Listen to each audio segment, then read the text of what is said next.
sempre relativa. Não existe movimento absoluto.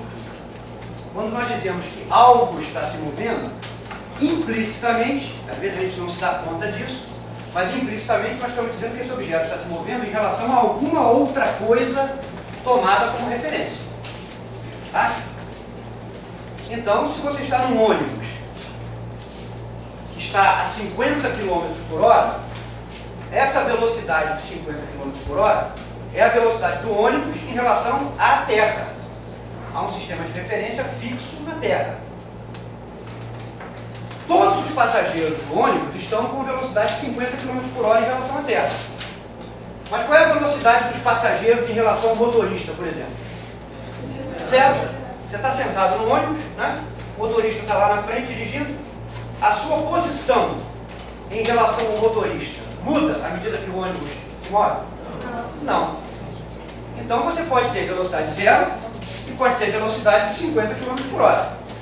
Digamos que aqui, ó, uma estrada reta, ligando essa cidade A a uma cidade B. Para o uso posterior, vamos supor que essa distância entre as cidades seja 270 km. O carro número 1 esteja se movendo com uma velocidade constante, eu escolhi aqui de 70 km por hora. Nós precisamos saber em que lugar esse carro está em cada momento. Ou qual é a posição do carro como função do tempo. Então, digamos que esse eixo aqui, vamos usar a letrinha S, que é uma letra que costuma ser usada para posição, né? Suponha que eu escolha a origem desse eixo que está orientado positivamente para a direita, nesse ponto aqui. Se você quiser, você pode prolongar o eixo aqui. Vamos chamar de t igual a zero o instante em que esse carro está passando pela cidade A com essa velocidade de 70 km por hora. Ele continua o seu movimento com essa velocidade fixa. Tá bom? Depois de passar no tempo t, em que lugar, vamos chamar de S, a posição do carro no instante t? S é isso aqui. Essa coordenada. No instante t igual a 1 hora, qual vai ser a posição desse carro a contar dessa origem O aqui? A única fórmula aceitável é essa aqui, ó. Se você toma t igual a 1 hora, a posição, vamos chamar isso aqui de S1, que eu estou me referindo ao carro aqui, é 70 km, a partir do ponto de partida. Depois de 2 horas, ele andou 140 km. Depois de 3 horas, 210 km. A expressão correta é essa aqui. Aqui, ó, para ficar claro, né? S1 é igual a 70 km por hora vezes t. Fica uma fórmula feia, mas só para ficar claro. Vezes t medida em horas. É possível velocidade negativa? O que significaria uma velocidade negativa? Se você toma o ponto A como origem, e você quer ir até o ponto S, você chega ao ponto S e volta, mas se o ponto A é a origem, se você está voltando, a velocidade é negativa. Entenderam o que ele falou? O que ele disse é exatamente o que representa a velocidade negativa. Nessa estrada há um carro a 50 km por hora. Isso caracteriza completamente o movimento desse carro? Quem acha que não, me diga, o que está faltando? Destino. Um carro pode estar a 50 km por hora indo de A para B ou voltando de B para A. Então, velocidade positiva é simplesmente uma velocidade no sentido positivo do eixo escolhido. A orientação adotada para o eixo é arbitrária. Eu poderia ter orientado o eixo de B para A. Tá bom? Velocidade negativa é se você diz que um carro está andando aqui a menos 50 km por hora, você está dizendo que ele está com a rapidez de 50 km por hora, mas está se movendo para a esquerda. No mesmo instante em que esse carro, número 1, partiu daqui, com essa velocidade de 70 km por hora, De B partiu um outro carro, que eu vou chamar de carro 2. Eu escolhi uma velocidade aqui de quanto? De 80 km por hora. Ora, nós já nos convencemos de que a posição do carro número 1 é 70 T. Nesse mesmo instante T que o carro está na posição S1, digamos que o carro número 2 esteja nessa posição S2. Como é que eu exprimo S2 como função do tempo? O instante T igual a 0 é o instante em que este carro partiu daqui e aquele partiu de lá. Tá bom? Vamos começar com o início, começar pelo começo.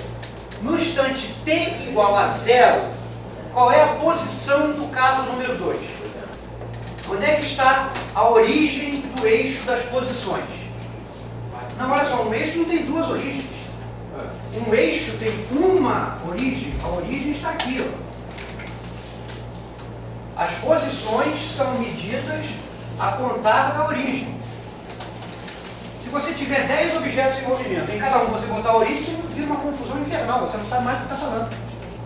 Você escolhe a origem do eixo em algum lugar e qualquer coisa que esteja em movimento ao longo desse eixo tem sua posição determinada a partir da origem escolhida.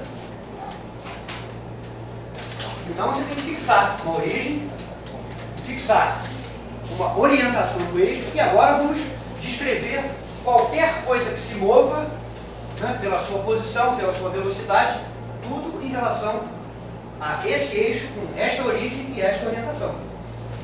No instante T igual a 0, esse carro 1 está saindo com 70 km por hora em direção à cidade B. E o carro 2 partiu da cidade B em direção à cidade A com a velocidade de 80 km por hora. Qual é a posição inicial do carro B? 270 km, é isso aqui, ó. O carro B está nesse lugar e tem uma posição a contar dessa origem igual a 270 km, que é a distância entre as duas cidades. Vê se vocês agora me dizem, por um tempo T qualquer, em horas, qual é a posição do carro 2? 170 menos 80 T. Exatamente. Observe, isto aqui é a velocidade do carro 1. E esta aqui é a velocidade do carro 2. Também constante e igual a menos 80 km por hora. O sinal menos indica que esse carro está se movendo no sentido oposto ao do eixo X. Tá? Olha só, o gráfico de S1, né? Só que os dois gráficos são linhas retas. Tá certo? Esse primeiro aqui, ó, seria um gráfico que passa pela origem, o S1. Porque quando T igual a 0, S1 igual a 0, e tem uma inclinação positiva. Lembre-se que o coeficiente do T é a inclinação da linha reta. Então, isso é um gráfico assim. S1. O gráfico de S2, observe, quando T é igual a 0, ele começa aqui, ó, numa posição que seria 270 e faz isso. O coeficiente angular é negativo.